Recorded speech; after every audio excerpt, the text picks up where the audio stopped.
Greetings, my scattered sisters and brothers in the Lord. Trust you know the Lord is with you wherever you find yourself scattered today, and that you know that His presence with you is more than enough for whatever you might face today.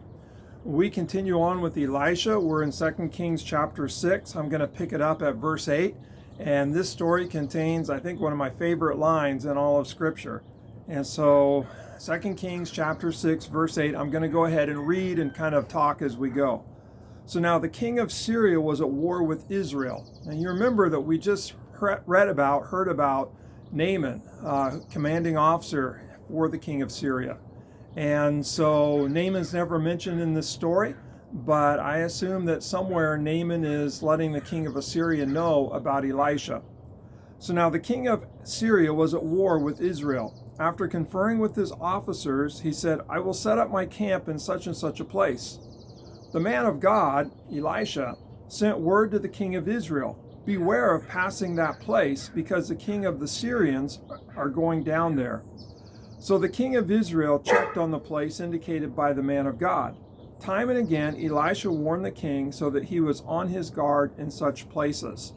So the king of Assyria was going to go camp and set himself up to do battle against the king of Israel. And Elisha kept informing the king of Israel where the king of Syria and his troops were. This enraged the king of Syria. He summoned his officers and demanded of them, "Tell me, which of us is on the side of the king of Israel?"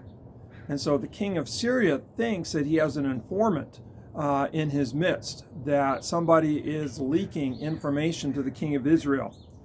Verse 12, "None of us, my lord the king," said one of his officers. And I'm assuming that that's Naaman, though he's never mentioned. "None of us, my lord the king," said one of his officers, "but Elisha, the prophet, who is in Israel, tells the king of Israel the very words you speak in your bedroom." And so they recognize that it's Elisha the prophet who knows what's happening and lets his king know what's going on. The king of Syria said, "Go, find out where he is, so I can send men and capture him." The report came back, "He is in Dothan." And then he sent horses and chariots and a strong force there. They went by night and surrounded the city.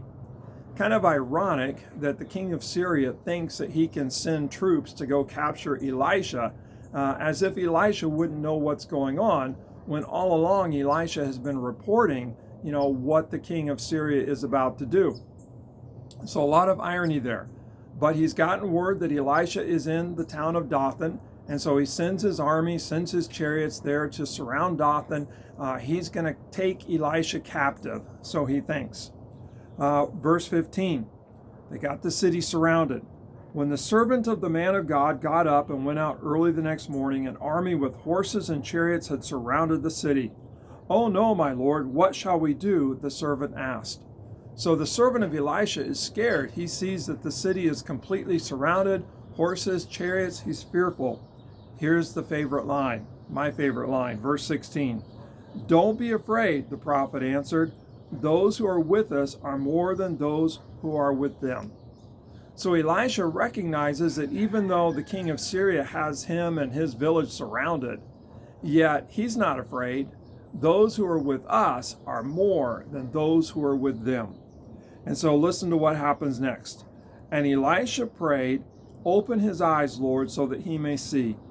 Then the Lord opened the servant's eyes, and he looked and saw the hills full of horses and chariots of fire all around Elisha." And so Elisha knew that the Lord was with him, and that no matter what, the Lord's presence with him was more than enough for whatever he faced that day.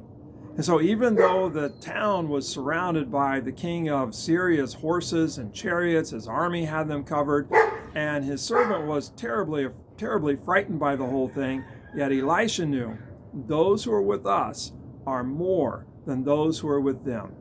And he prayed, and the servant's eyes were open, and he saw the Lord's army surrounding them, and realized, wow, Elisha's right.